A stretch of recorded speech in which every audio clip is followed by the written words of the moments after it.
दोस्तों इंडिया वैसे इंग्लैंड के बीच खेले गए दूसरे टेस्ट मुकाबले में भारतीय बल्लेबाजों ने ऐसे बल्लेबाजी कर दिया कि रनों की बरसात ही कर दिया, साथ ही रिकॉर्ड की भी बरसात कर दिया। जहां एक तरफ सुमन गिल ने ऐसे पारी खेला कि मास्टर ब्लास्टर कहे जाने वाले सचिन तेंदुलकर के रिकॉर्ड को भी अपने बल्लेबाजी से तोड़ के रख दिया और एक नई कीर्तिमान रिकॉर्ड अपने नाम दर्ज कर लिया है। तो आखिरकार इस मैच में कैसे भारतीय बल्लेबाजों ने पूरी तरह से इंग्लैंड के जितने भी गेंदबाजी थे उसको चारों खाने जीत कर दिया। आपको कंप्लीट भारतीय बल्लेबाजी की पहली पारी की डे 2 की पूरी हाईलाइट आपको दिखाने जा रहा है, साथ ही सुमन गिल के उस रिकॉर्ड के बारे में बताने जा रहे हैं जो आज तक किसी ने नहीं बनाया था। लेकिन उससे पहले आप सभी को क्या लगता है, टीम इंडिया का कप्तान किसे होना चाहिए, श्रेयस अय्यर, जसप्रीत बुमराह या फिर सुमन गिल?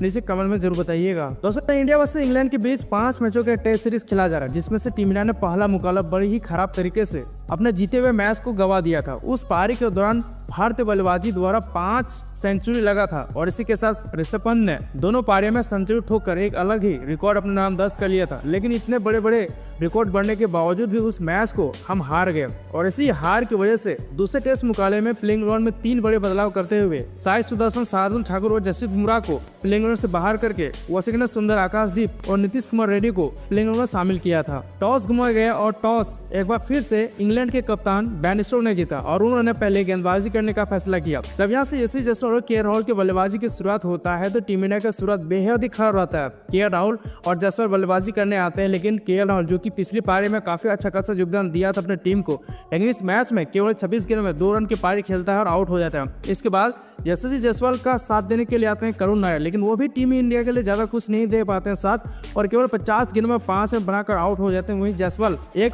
छोर से टिका हुआ था और बिल्कुल वो अपने शतक की ओर बढ़ ही रहा था, लेकिन तब जायसवाल के लिए टर्निंग पॉइंट आ गया जब बेन स्टोक्स ने 46वें ओवर के लिए खुद गेंदबाजी करने आया। तो उस ओवर में यशस्वी जायसवाल को वो अपना शिकार बना लेता है। इस मैच में यशस्वी जायसवाल 107 गेंदों में 13 चौके की मदद से 87 रन के सबसे बढ़िया पारी खेलता है। लेकिन जब यहाँ से सुमन गिल की एंट्री होती है और ऋषभ पंत की बल्लेबाजी की शुरुआत होता है तो बिल्कुल सुमन गिल क्रीज पर डट गया था और वो अपने टीम के लिए एक अलग ही स्कोर खड़ते जा रहा था। हालांकि इस मैच में ऋषभ पंत ज्यादा कुछ नहीं कर पाते हैं और केवल 42 गेंदों में 1 छक्के और 1 चौके की मदद से 25 रन की पारी खेलता है। तो इस सुमन गिल क्रीज पर डटा हुआ था और लगातार वो अपने पारी को आगे बढ़ाते ही जा रहा था और अभी भी वो क्रीज पर डटे हुए हैं। ऋषभ पंत के आउट हो जाने के बाद नीतीश कुमार रेड्डी की एंट्री होती है, लेकिन वो टीम के लिए और यहाँ तक कि सुमन गिल के ज्यादा साथ नहीं दे पाते हैं और केवल एक रन बनाकर आउट हो जाते हैं। तो रविंद्र जडेजा सुमन गिल के साथ अच्छा खासा बल्लेबाजी किया। इस मैच में रविंद्र जडेजा ने सुमन गिल का अच्छा खासा साथ दिया और केवल 187 गेंदों में 10 चौके और 1 छक्के की मदद से 79 रन के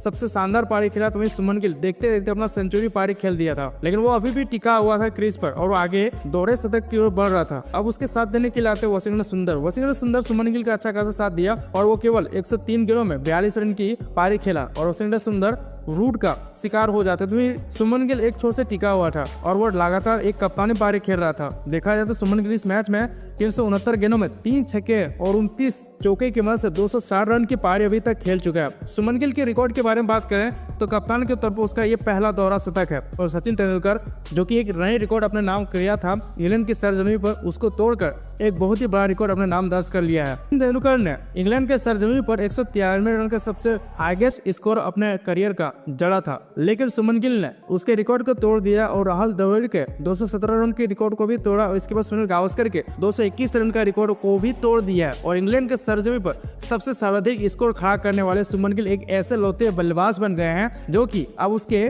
नाम ये रिकॉर्ड हमेशा के लिए शामिल हो चुका है। बात करें भारतीय बल्लेबाजी की प्रदर्शन के बारे में तो अब तक टीम इंडिया ने 7 विकेट के नुकसान पर 518 रन के सबसे विशाल स्कोर अब तक खड़ा कर चुका है। और वहीं इंग्लैंड के गेंदबाजी के बारे में बात करें तो क्रिस वॉक्स ही ऐसे बल्लेबाज है जो कि 2 विकेट चटकाए हैं। इसके बाद ब्रायन कार्स, जॉस टंग, बेन स्टोक्स, शोएब बशीर और जो रूट को एक विकेट मिला है। वैसे आप सभी को क्या लगता है, क्या टीम इंडिया जिस तरह से प्रदर्शन कर रहा है क्या इस मैच को अपने नाम कर पाएगा या फिर पिछले मुकाबले की तरह अपनी खराब गेंदबाजी के चलते वो हार जाएगा? नीचे कमेंट में जरूर बताइएगा और क्रिकेट अपडेट के चैनल को सब्सक्राइब कर लीजिएगा। जय हिंद।